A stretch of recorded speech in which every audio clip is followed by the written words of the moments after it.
I got this question in the comments for one of my videos. The Cobra Min Xing 9126 asked about the Warhammer 40k starter set. What else beside the set would I need to make everything playable, like paint, etc. I started typing a response, but then I thought, it's been a while since I uploaded a video, and this would be so much easier to answer if I had some footage. So I decided to make a short video of it, because I'm lazy with ideas like that sometimes, maybe, perhaps. Oops. So you are thinking of starting with the miniature hobby. That's great, welcome. The starter sets from Warhammer vary only slightly in content, but if your intent is to start playing, I recommend one of the bigger ones, where you get rules and some terrain. Dice is often included. Something to measure distances in inches is also needed, and while the starter set often include these plastic strips, a real measuring tape is often simpler to use. If you live in the US, just pick one up at your local hardware store. But if you live in the civilized world, measuring tapes with inches can be a little more challenging to find. But tapes with both metric and imperial can sometimes be found at hardware stores, so otherwise go online and pick one out with only inches. That is pretty much all the gear you need to start playing, so let's talk about assembling and painting. And let's specifically talk about glue. I love the word glue, it's awesome. It's so descriptive somehow. Sometimes the mini in the starter sets are snap fit, i.e. no glue is required, and the parts is just pushed together. I like to use glue anyway, just to be safe, and to fit the pieces together better without gaps. All starter set miniatures from GW are plastic, so pick up a glue made for gluing plastic models. I use this Tamiya cement, and can recommend that one because I like it. It's good, and it comes with this little brush.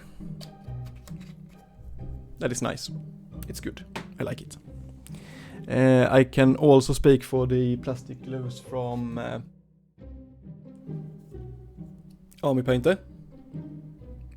It does what it's supposed to do, but the container is hopeless. And the one from Citadel, it's the same there. I think it's... Hang on. Someone is texting me. I think it works even better than the Army Painter one, actually. But the container is also horrible, I think. You might not agree. Plastic glue is designed to melt the plastic a little, and then when it sets, it's basically like the never worth two pieces at all. Obviously this is the better alternative for small contact areas, but don't get it where you don't want it, because it can melt small details. Super glue. Do I have that? Yes. Super glue. I have this. Super glue.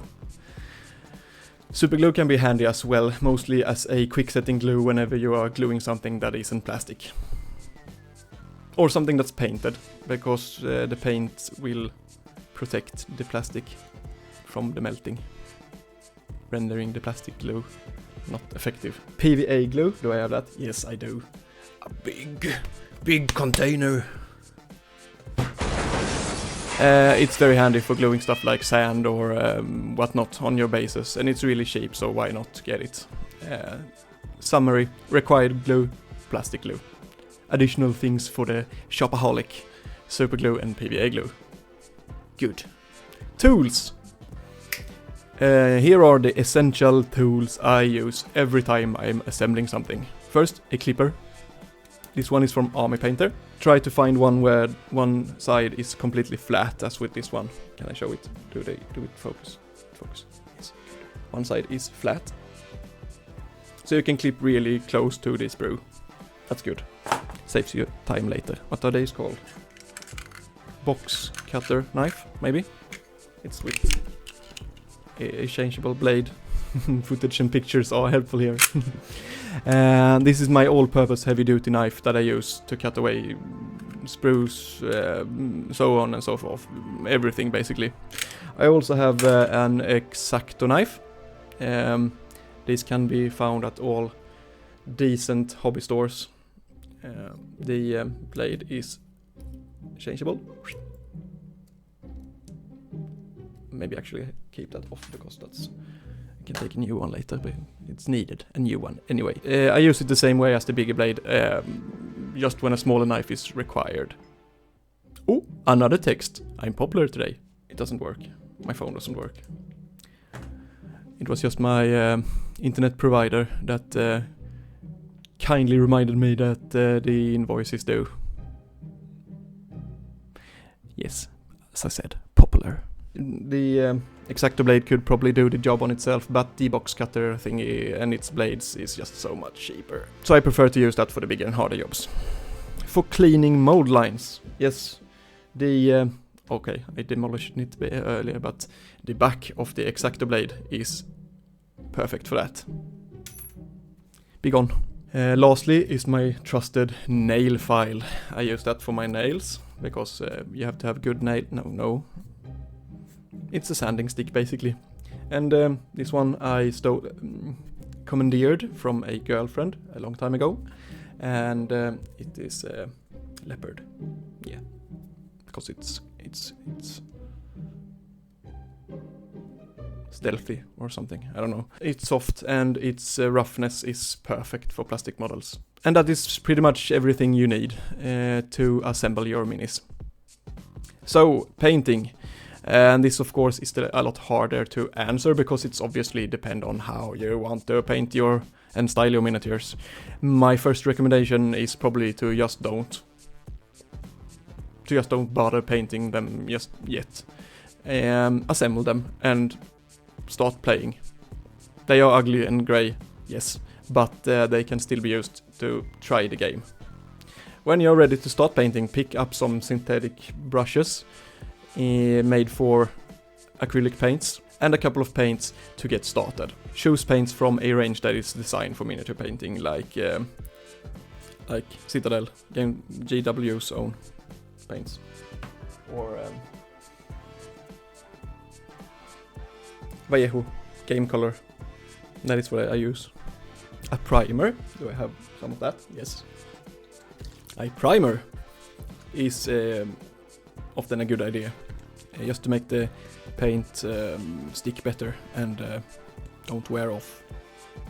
But it's not necessary, not in the beginning. But if you want to do things properly, a primer can be found wherever you find the other paints from those companies. And there are primers in different colors from both Vallejo and Citadel. And there are different kinds, like spray or paint. Start small, get started, and supplement your paint collection as need arises. I hope that was somewhat helpful and answered your question somewhat. I think this was a really fun video to make, so please feel free to post your questions in the comments. And maybe I'll make a video response for your question in the future, maybe. Especially if you ask something silly, maybe. No, I haven't been posting any videos for a while, and that's because I've been busy doing other stuff.